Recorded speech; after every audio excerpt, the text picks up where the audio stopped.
입구를 들어서는데 얼마나 밝은 얼굴을 이렇게 맞아주시는지 이렇게 자신도 모르게 이렇게 빨려 들어오는 것처럼 그렇게 예배당을 들어왔습니다. 너무너무 감사합니다. 먼저도 좋았는데 점점 더 좋아집니다. 참 주님의 크신 은혜가 우리 교회 위에 온 성도들 위해 우리 교회 위에 함께 하시기를 주님의 이름으로 축원합니다. 네, 집에서 아내하고 얘기를 했어요. 교회에서 부르면 부활주일 전에 종료주일에 강단에 서면 좋겠다. 이렇게 둘이서 얘기를 했어요. 얼마 지나지 않아서 목사님이 전화로 이런 일이 있습니다, 목사님. 그래서 종료주일에 좀 그래서 알았어. 그냥 둘이서 그냥 얘기만 한 거예요. 근데 하나님이 들으시고 종료주일에 딱 왜 그랬겠습니까? 제가 꼭 하고 싶은 말이 있어서 그래서 사실은 부활절 전에 종료주일에 이렇게 좀 섰으면 좋겠다 그런 생각을 했어요. 이 부활절은 우리 이미 아시다시피 우리 기독교 역사에서 하나님께서 이 지구촌을 만드시고 온누리를 만드신 이후에 이보다도 더 영광스럽고 이보다도 더 희망 가득하고 이보다 행복한 절기가 있을까?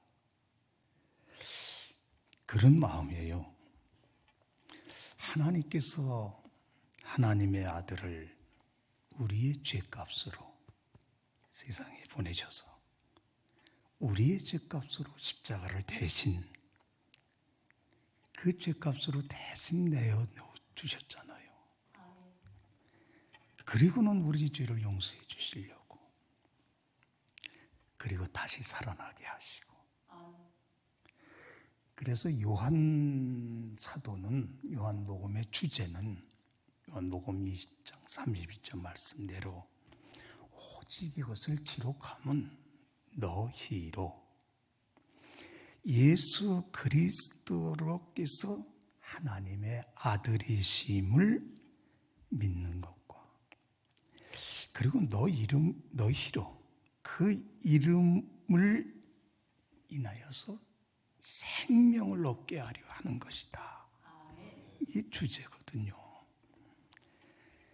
그러니까 에덴 동산에서 그래서 영원히 소망이 없이 하나님과 단절되었던 우리인데 그래서 구원은 하나님과 단절되었던 우리를 하나님과의 관계가 예수 그리스도로 말미암아 다시 회복되어진 거 아니겠습니까? 이게 구원 아니겠습니까? 그러니까 오늘의 이 요한 1서 말씀은 두 방향으로 첫째는 하나님과의 관계요. 하나의 방향은 우리 성도들과의 관계. 이 두 방향이 아니겠습니까?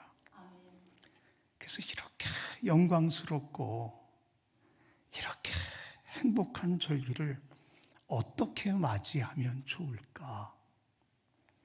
어디를 보니까 해피 이스터라고 봤어요. 행복한 이스터, 부활절이다. 이스터, ESTR. 어떻게 행복한 부활절을 맞이할 수 있을까? 어떻게 하면 좋을까? 생각하니까 온 가족이 함께하는 해피 이스터 부활절이면 좋겠다. 온 가족이 함께하는, 그래서 온 가족이 함께하는 해피이스터 부활절이면 온 가족은 두 가지밖에 없잖아요. 첫째는 영적 가족.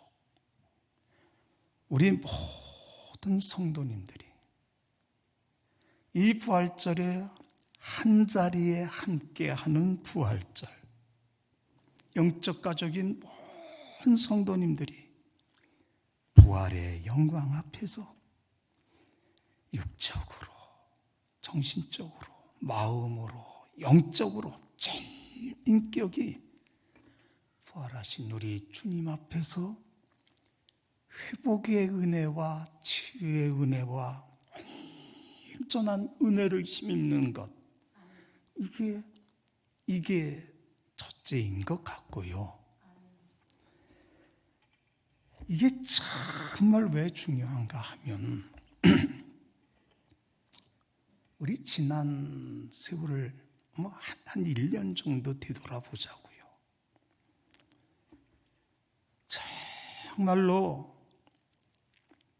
마음을 그냥 탁 터놓고 그렇게 웃어본 날이 얼마나 될 때세요?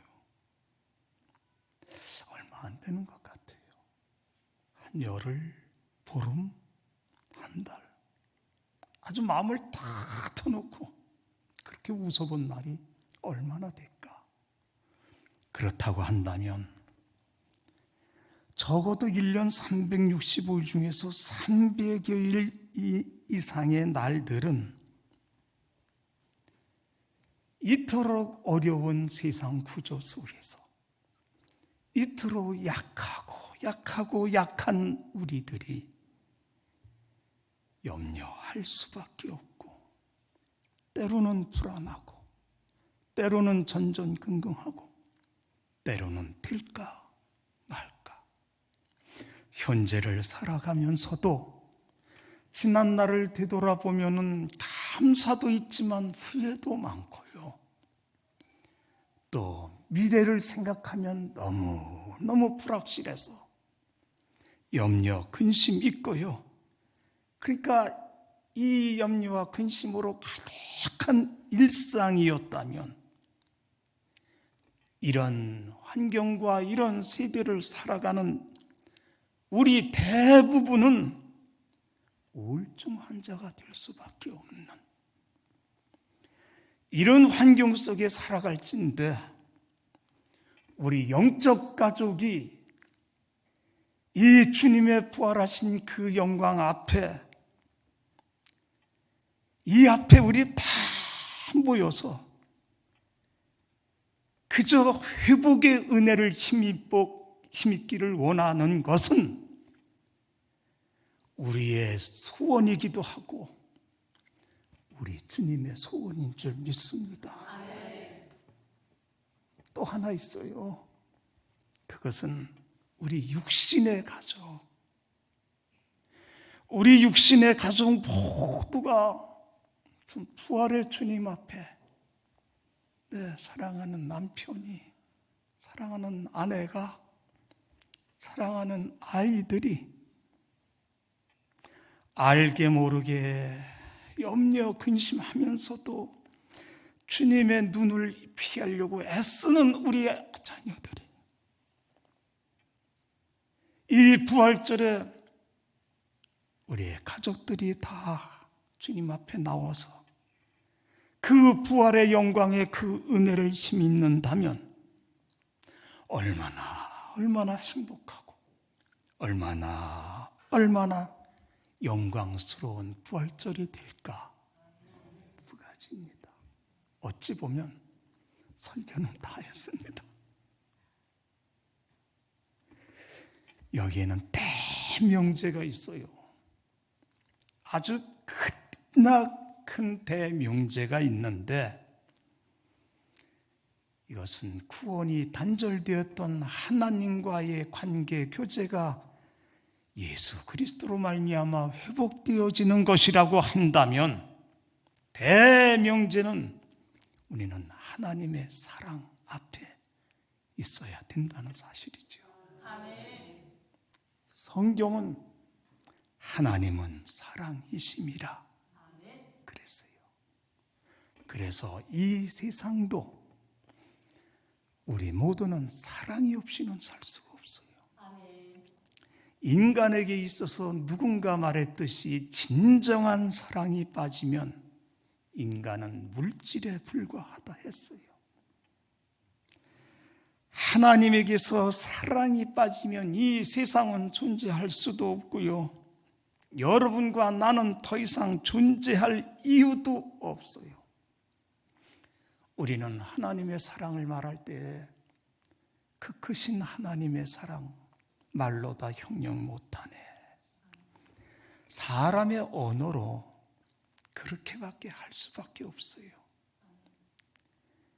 그런데 우리 하나님은 사랑이 크신 분, 사랑이 많으신 분보다도 어찌 보면 차원이 다른 사랑이심이라 사랑 자체라고 말씀을 하세요. 그러니까 사랑 자체, 그 자체, 이것을 성경은 계속 말씀하시고 요한에게 있어서 계명 중에 십계명 외에 신약의 계명 하나를 딱 덧붙인다면 십계명 외에 사랑계명이에요. 요한뿐만 아니라 사도 바울도 모든 사도들도 온 성경에 그래서 하나님은 사랑이심이라 16절에도 하나님은 사랑이라 성경 전체가 다 하나님 사랑을 얘기하고 있어요. 하나님 사랑이시기에 천지를 만들어 주셨고요. 그 만들어 주시고는 그렇게 기뻐하셨고요. 그러고는 그 만들어 놓으시고 토부 우리에게 행복하게 살길 원하셨고요. 거기에다가 에덴 낙원도 만들어 놓으셨고요. 사랑하셨죠. 아담과를 만들어 놓으시고는 쫙 해서 사랑하는 아내도 만들어 놓으시고 그리고 사랑하는 교회도 예표로 만들어 딱 놓으시고요. 사탄에게 하나님의 사랑을 거부하도록 했음에도 불구하고 그 사랑 거부하도록 만들어 됐음에도 불구하고 사랑 포기하지 아니하시고 처음부터 마지막까지 십자가의 사랑을 계속 말씀하고 계셨어요. 그리고 이루셨어요. 그러할진대 강단에 서 있지만 이 어리석은 죄인이 이 유한하고 이 유한한 이 머리를 가지고 하나님의 사랑을 어찌 제대로 전할 수 있겠어요? 아무리 강단에 서 있지만 제대로 설명할 수도 없어요. 이것 중에 요만큼이나 제대로 그것도 어려울 거예요. 다만 하나는 분명한 것이 성경은 하나님의 사랑을 말씀하실진데 특별 새벽기도, 고난주한 새벽기도를 통해서 그리고 날마다 말씀 상고하는 성경을 통해서 그리고 강단에서 우리 전해지는 우리 담임목사님 말씀을 통해서 그러고 붙잡고 기도하면서 분명한 것은 우리는 하나님의 사랑을 이번에 더 체득하고 내 삶의 현장에서 하나님의 사랑에 붙잡혀 살기를 바랍니다. 어느 책의 제목을 보니까 믿음의 용장들이다. 저 책을 사야 될까 말아야 될까 믿음의 용장들이라고 그러니까 내가 생각할 때는 믿음의 용장들이 있을 수는 있으나 그러나 하나님의 사랑과 하나님의 은혜 오직 사랑과 은혜를 빼라면 누가 믿음의 용장이 될 수 있겠어요? 성경은 신학의 아브라함과 다윗의 자손 예수 그리스도의 세이라. 아브라함을 믿음의 조상으로 세워놓으시지만 그분이 얼마나 많이 넘어져요. 얼마나 많이 실수해요. 얼마나 많이 잘못을 범해요. 그 허물 죄 때문에 얼마나 탄식해요. 근데 하나님이 그 사랑을 베풀어 주셔서 만일 그에게 하나님의 사랑이 없었다면 썩은 나뭇가지에 불과했을 거예요. 그런데 하나님께서 사랑으로 세워주시고 세워주세요. 다윗도 생각하면 참 하가톤이라고 그랬어요. 그 아버지가 사무엘 선지자 하가톤이다. 8형제 중에는 쓸모없는 아이입니다. 별 볼 일 없는 아이입니다. 하나님의 사랑이 그에게 머무셨어요. 하나님의 사랑에 붙잡혔어요. 그리고는 완전히 사람이 달라졌어요. 그리고 마음에 들었다고 그랬어요. 그리고 하나님께서 세워주셨어요. 그럼에도 불구하고 엄청난 죄를, 왜 잘못인 줄 몰랐겠어요?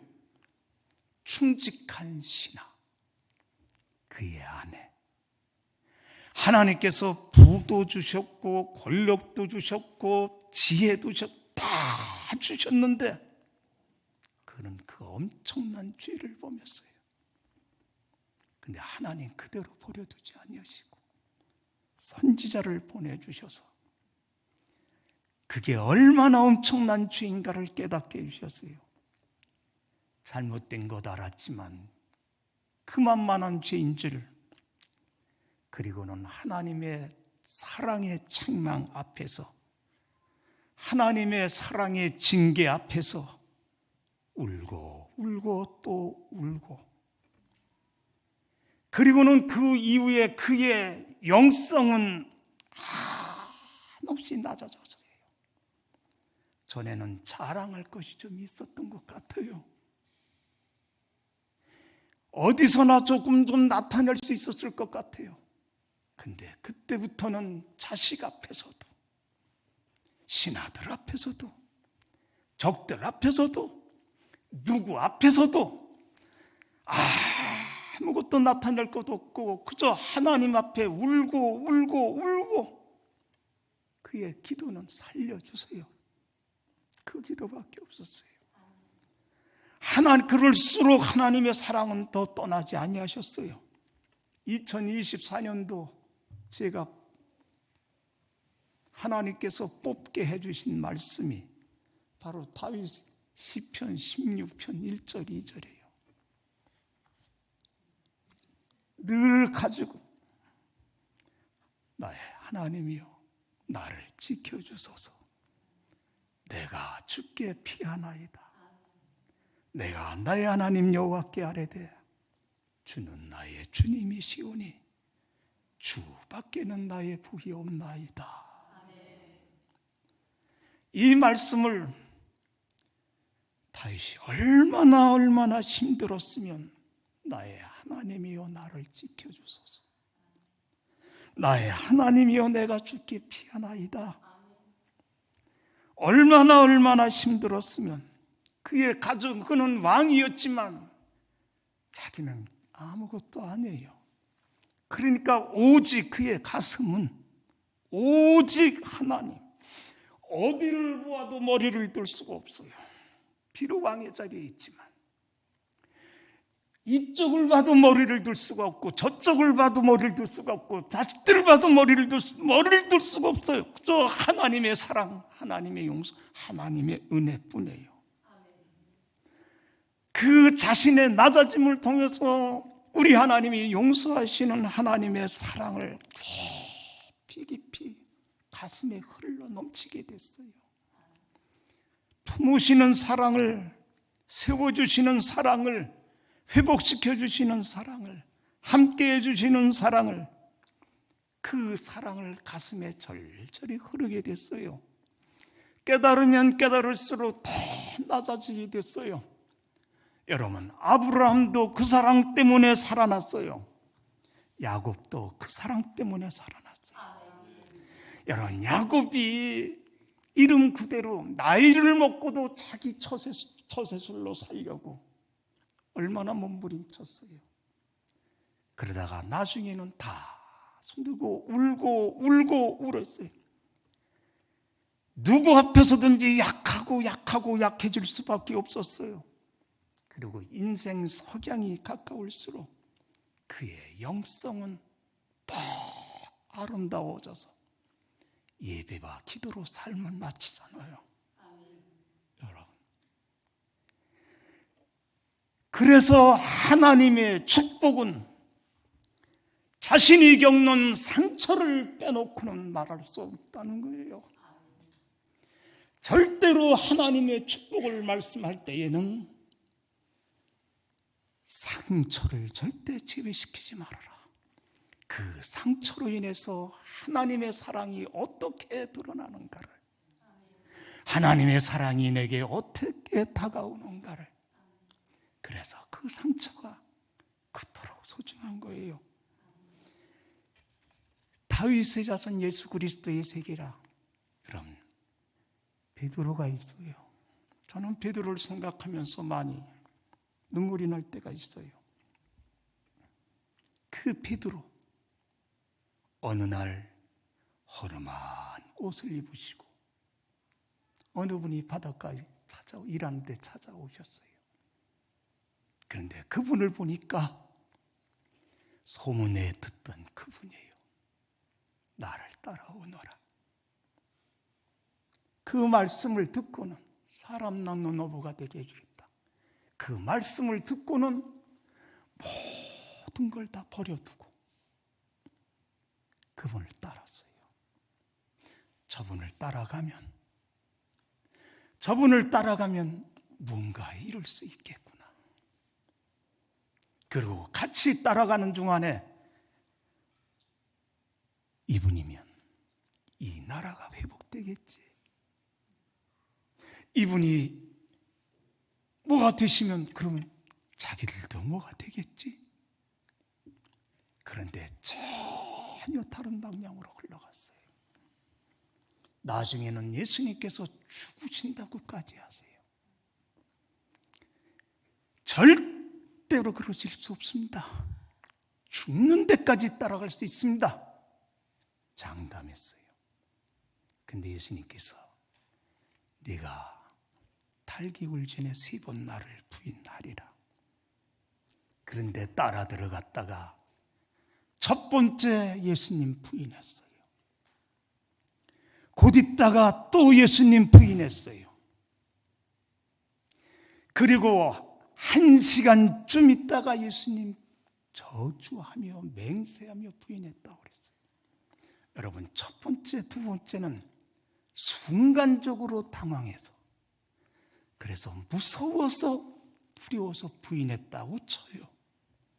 근데 성경은 그로부터 3번째는 1시간쯤 있다가 그런 사건이 일어났어요. 1시간이라는 사건은 생각할 수 있는 충분한 시간이에요. 근데 마태복음에서는 저주하고 맹세하고 부인했대요. 무슨 일입니까? 제가 카리스 주석을 보니까 이 저주는 예수님을 저주했다기보다는 이 저주는 헬라어 원어가 자기 자신을 저주하고 원망한 거예요. 그 모든 것을 버려두고 예수님 따랐어요. 심지어 처음에는 가족도 버리고. 그런데 스승을 부인했어요. 내가 이게 무언가 생각해도 자신이 너무너무 한심해요. 여러분, 인생을 살다가 내 신앙이 한순간에 무너진 적이 없습니까? 이 세상을 신앙으로 산다고 그렇게 애쓰다가 내 신념이 한순간에 와르르 무너져서 내 존재 가치가 완전히 무너진 것 같은 것을 그런 거 느낀 적이 없나요? 우리는 신앙으로 사는 듯한데 가정에서도 어디도 내가 너무너무 한심해. 내가 지금 뭐 한 거지? 내가 지금 어디 간 거지? 더더군다나 내 힘으로 아무것도 할 수가 없어요. 이걸 받아들여야 되는데 도무지 받아들일 수도 없어요. 이렇게 다 무너진 것 같은 그런 때가 없어요? 여러분, 절망 중에 자기 절망이 얼마나 아프고 얼마나 큰지요. 그런데 지금 베드로는 그걸 경험했어요. 그래서 3번까지 뵀는데 마침 그때에 달기 울었다고 그랬어요. 그때에 주님 말씀이 생각이 났어요. 그때에 생각이 나기 전에 달기 우는데 주님이 쳐다보셨어요. 주님과 얼굴이 눈빛이 딱 마주쳤어요. 그때 성령님께서 주님 말씀이 생각나게 해주셨어요. 자신도 모르게 뛰쳐나가게 되어지고 뛰쳐나가서 통곡했는데 헬라의 원어는 계속 통곡해서 심히 통곡했다고 그랬어요. 여러분, 이 베드로의 눈물이 베드로 자신만의 눈물입니까? 베드로의 탄식이, 베드로의 통곡이, 눈물이, 베드로의 통곡이 그 사람만의 눈물입니까? 그리고 그 사람의 눈물은 닭소리 때문입니까? 그거는 사인일 뿐이에요. 우리 예수님은 다 아셨어요. 죽는데도 쫓아간다고 하셨을 때도 네가 나를, 베드로의 약함도 알고 계셨고요. 베드로의 저주도 알고 계셨고요. 베드로의 넘어진 배반도 알고 계셨고요. 다 알고 계셨어요. 이걸 다 알고 계시는 그 주님이 그런 나락으로 떨어지고 이제는 회복조차 할 길이 없어요. 그런 그 제자를 십자가를 앞에도 두시고 사랑으로 그 제자를 온 영혼으로 끌어안으시면서 우리 주님께서 가슴 아픈 눈빛으로, 안타까운 눈빛으로, 그리고 사랑이 가득 담긴 눈빛으로 바라보시는 그 주님의 눈과 마주쳤어요. 그때의 자기 모습을 철저하게 바라보게 됐어요. 말씀이 생각났어요. 짖으며 통곡했어요. 여러분, 우리 주님은 그렇게 우리를 알고 계세요. 넘어질 수도 있고 때가 악한 것도 아시고 계시고 우리가 약한 것도 알고 계시고 많은 유혹 앞에, 세상 앞에 얼마나 약한지 알고 계세요. 제가 제 아들에게 전화했어요. 아들아, 나는 목사고 지금까지 목회를 이렇게 해왔는데 내가 정말 모르는 거 한 가지가 있구나. 너희들이 신앙으로 세상을 산다는 것이 얼마나 힘든 것을 너희들이 대단하구나. 아버지 고마워요. 여러분, 주님은 제자들을 사랑하시되 끝까지 사랑하신다고 하셨어요. 끝까지 사랑하시니까 십자가까지 가셨고요. 십자가까지 죽으셨고요. 세상 사람은 듣지 못하지만 주여 당신의 나라에 임하실 때 죽어가는 목소리로 나를 기억해 주세요. 누구도 듣지 못하지만 내가 오늘 나와 함께 낙원에 있으리라. 여러분, 끝까지 그렇게 사랑하셨어요.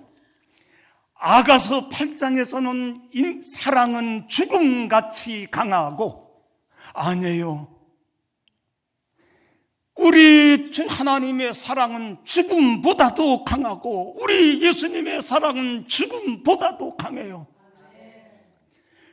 우리 인간의 사랑은 죽음같이 강하지만 여러분, 우리를 한번 사랑하시면 너 관둬라 그러지 않으세요.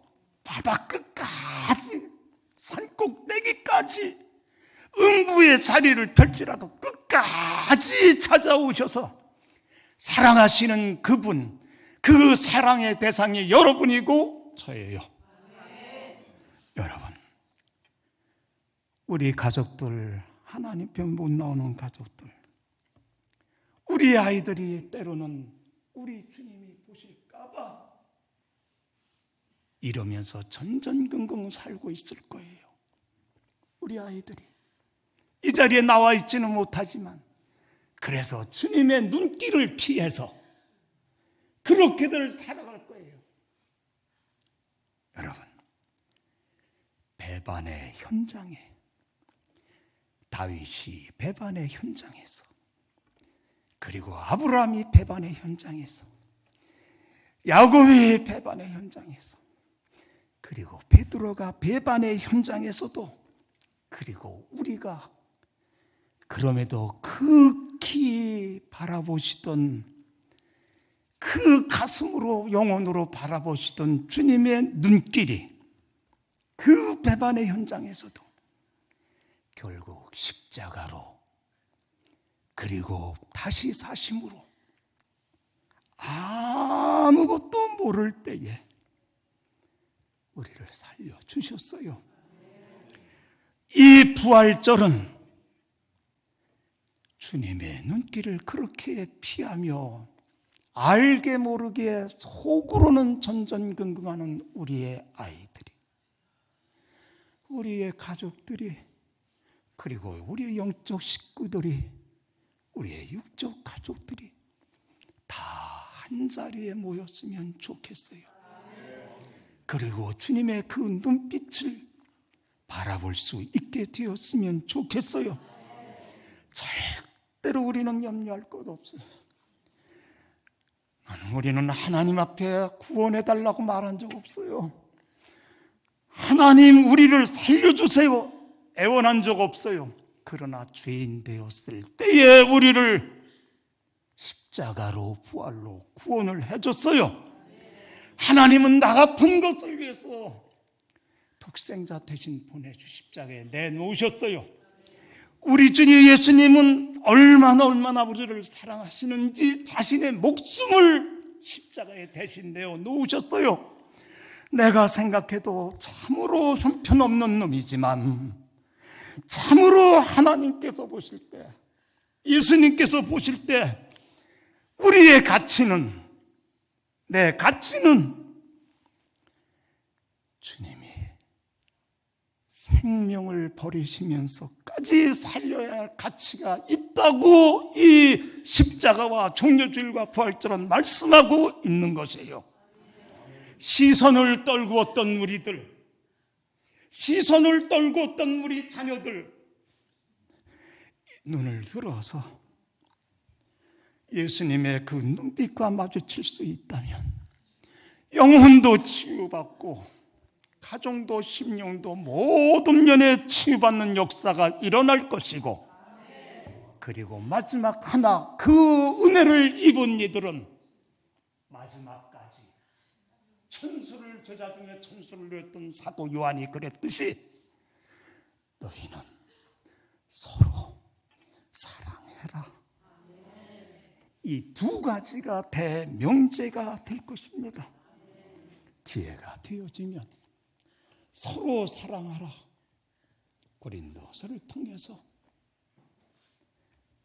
우리는 말씀을 전할 수 있기도 할 것입니다마는 서로 사랑의 첫째는 오래 참고는 헬라 원어는 기다림입니다.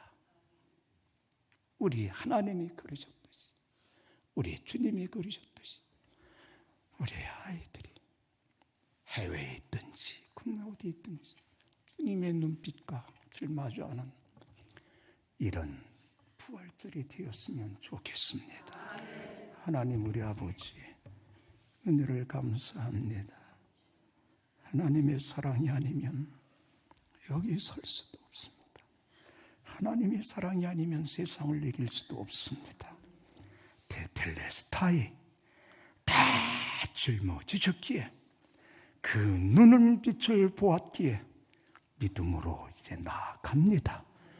하나님 우리 사랑의 교회 의뢰담임 목사님, 사모님, 그리고 우리 온 성도들, 영적 가족, 육적 가족, 하나님 놀라운 부활의 영광의 자리로 하나님 모아 주십시오. 주님의 이름으로 감사하며 기도드립니다.